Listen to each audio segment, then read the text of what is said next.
মৰমৰ ছাত্ৰ ছাত্ৰীসকল, আজিৰ এই ভিডিঅ'ত মই তোমালোকক তৃতীয় শ্ৰেণীৰ অংকুৰণ কিতাপৰ 13 নম্বৰ পাঠ কামৰ সৰু বৰ নাই এই পাঠটোৰ সমূহ প্ৰশ্ন উত্তৰ এই ভিডিঅ'ৰ জৰিয়তে শ্বেয়াৰ কৰিম।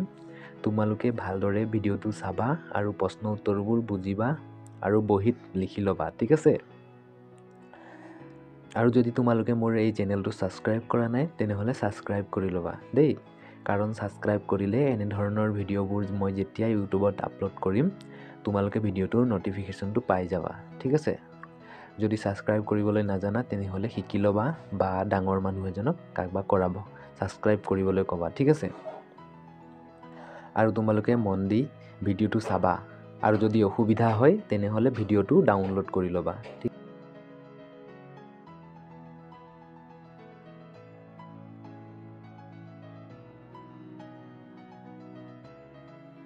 তোমালোকে মনোযোগ দি ভিডিঅ'টো চাবা, ঠিক আছে? চ' আহা তেনে এই পাঠটোৰ প্ৰশ্ন উত্তৰবোৰ কৰোঁ।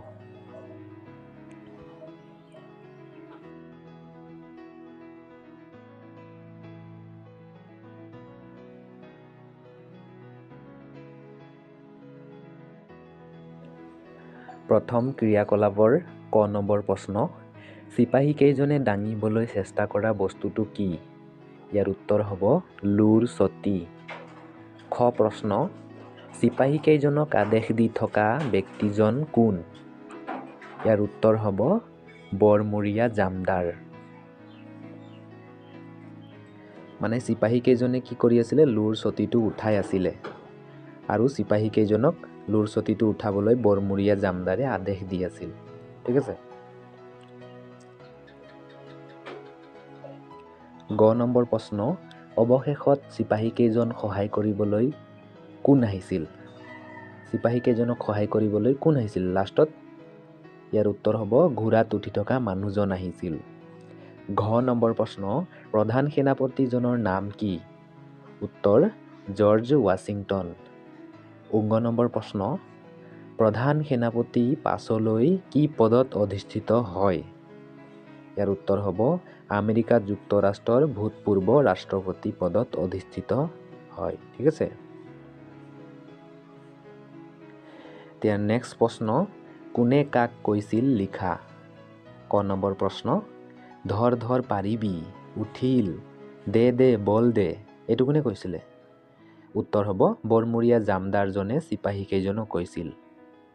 খ নম্বৰ প্ৰশ্ন, চিপাহীকেইজনে চটীটো তুলিব পৰা নাই, আপুনি অলপ হাত উজান দিলেই দেখোন চটীটো ওপৰলৈ উঠে, এইটো কোনে কৈছিলে? ইয়াৰ উত্তৰ হ'ব ঘোঁৰাত উঠি থকা মানুহজনে বৰমূৰীয়া জামদাৰক কৈছিল, ঠিক আছে? ঘোঁৰাত উঠি থকা মানুহজনে বৰমূৰীয়া জামদাৰক কৈছিল আপুনি দেখোন অকণমান ধৰি দিলে উঠিয়েই যাব বস্তুটো বুলি কৈছিলে, ঠিক আছে? চটীটো ভিতৰা বহীত লিখি ল'বা দেই উত্তৰবিলাক। নেক্সট প্ৰশ্ন, পাঠত থকা ধৰণে দফাটো সম্পূৰ্ণ কৰোঁ আহা। পাঠত যেনেকুৱা আছে তেনেকুৱা সেই দফাটো সম্পূৰ্ণ কৰিবলৈ কৈছে, খালী ঠাইবিলাকত পূৰ কৰিব কৈছে, ঠিক আছে? মই খালী ঠাইবিলাকত পূৰ কৰা শব্দটোত মই ব্ৰেকেট দি দিছোঁ, ঠিক আছে? এই ব্ৰেকেটত যোনবিলাক শব্দ আছে সেইবিলাক তোমালোকে খালী ঠাইত বহাই ল'বা দেই। জামদাৰ আছে, চাহাবে আছে, উঠিল, কিন্তু, এই ব্ৰেকেট দিয়াবিলাক তোমালোকে খালী ঠাইত বহুৱাই ল'বা, ঠিক আছে?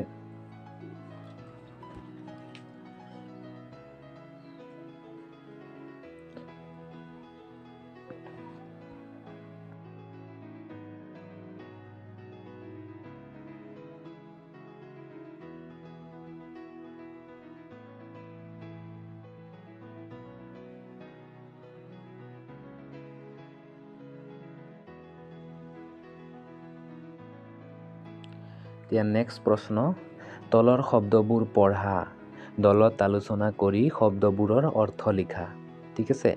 তলৰ শব্দবোৰৰ অৰ্থবিলাক লিখিব লাগে, অৰ্থবিলাক, ঠিক আছে? থমকি, থমকি মানে হঠাৎ, উজান, উজান মানে উজাই অহা, প্ৰধান মানে শ্ৰেষ্ঠ, চেষ্টা মানে প্ৰয়াস, হোতা মানে টান, সংকটি ভয় খোৱা, ঠিক আছে?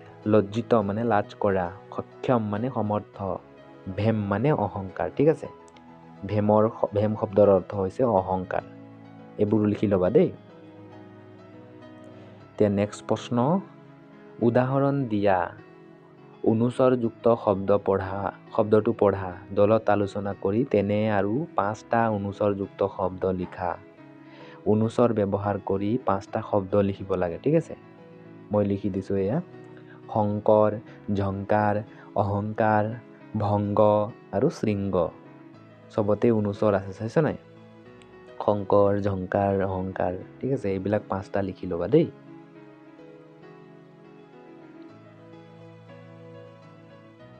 এতিয়া নেক্সট প্ৰশ্ন, ফুলৰ পাহিত থকা শব্দৰে বাক্যকেইটা সম্পূৰ্ণ কৰা।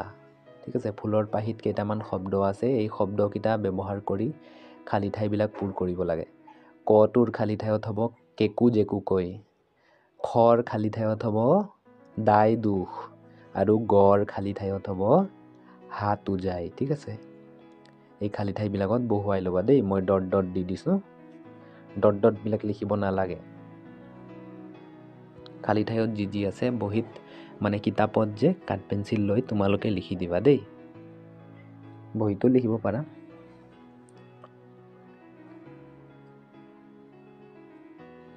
কিতাপৰ খালী ঠাইত তোমালোকে বহুৱাই ল'বা কাঠ পেঞ্চিলত লিখি। ভুল হ'লে লবৰত মুচি ল'বা। এতিয়া নেক্সট প্ৰশ্ন, শুদ্ধ যুক্তাক্ষৰটোত শুদ্ধ চিন দিয়া। যোনকেইটা যুক্তাক্ষৰ শুদ্ধ হয় সেইকেইটাত শুদ্ধ চিন দিব লাগে। প্ৰথমটোত কি আছে, প যুক্ত সমান প্ৰত্যয়াক্তটোত শুদ্ধ চিন দিবা দেই।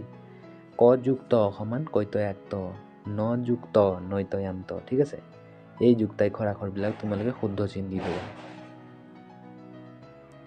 এই 2টা যুক্তাক্ষৰ দিছে, তাৰে ভিতৰত এটা শুদ্ধ হ'ব দেই।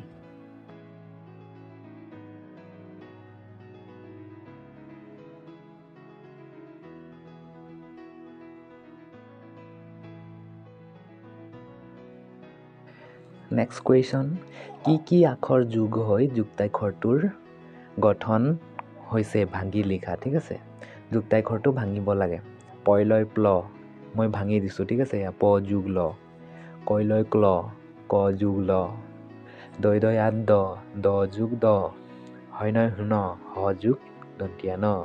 ঠিক আছে, মই তোমালোকক ভাঙি দিছোঁ, তোমালোকে বহীত লিখি ল'বা দেই, ভালদৰে লিখি ল'বা। চ' প্ৰশ্ন উত্তৰবোৰ মই শেষ কৰিলোঁ।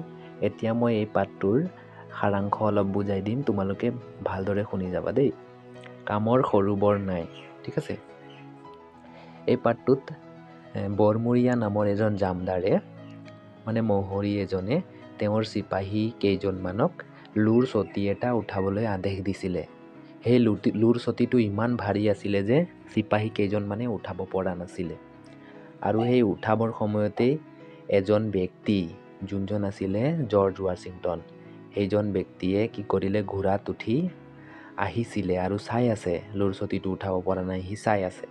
পাছত সেই জৰ্জ ৱাশ্বিংটনে মানে মানুহজনে ক'লে জামদাৰজনক যে আপুনি অলপমান হাতটো ধৰি দিলেই দেখোন উঠি যায় চকীটো বুলি ক'লে। কিন্তু সেই জামদাৰজনে কি কৈছে, মই ইমান ডাঙৰ জামদাৰ মানুহ হয়, মহৰী মানুহ হয়, মই কেনেকৈ উঠাম ছাতিটো বুলি কৈছে। মই জামদাৰহে হয়, মই লেভাৰ নহয় এনেকুৱা কৈছে। ঠিক আছে, তেতিয়াই সি কি হ'ল, সেই ঘোঁৰাত উঠি থকা মানুহজনে নামি আহি লুৰ চকীটো চিপাহী কেইজনৰ লগত লৈ উঠাই ল'লে। আৰু পাছত সেই মানুহজনে কৈছে, ঘোঁৰাৰ মানুহজন, মই এজন সেনাপতি হয়, সেনাপতি হৈও এই লুৰ চকীটো উঠাইছোঁ, মোৰ একো লাজবিজ একো নাই, মই সেনাপতি হয় বুলি কি মই লুৰ চকীটো উঠাব নোৱাৰিম নেকি, সৰু মানুহৰ লগত কাম কৰিব নোৱাৰিম নেকি, এনেকৈ কৈছে। ঠিক আছে, তেতিয়া সেই জামদাৰজনে লাজ খাই গ'লে। ঠিক আছে, সেইটো কাৰণে যিকোনো কাম আমি লাজ কৰিব নালাগে, সময়মতে যিকোনো কাম এটা কৰিব লাগে। আৰু কাম কৰিবলৈ লাজ কৰিলে মানুহে একো কৰিব নোৱাৰে। ঠিক আছে, যিকোনো কৰ্ম কৰিব লাগে। ঠিক আছে, মই ইমান ডাঙৰ মানুহ হয়, এইটো নকৰোঁ সেইটো নকৰোঁ, তেনেকুৱা হ'ব নালাগে। ঠিক আছে, তোমালোকে এই পাঠটোৰ পৰা এইটো শিক্ষা লোৱা। ঠিক আছে, চ' এই পাঠটো ইমানতেই শেষ হৈছে।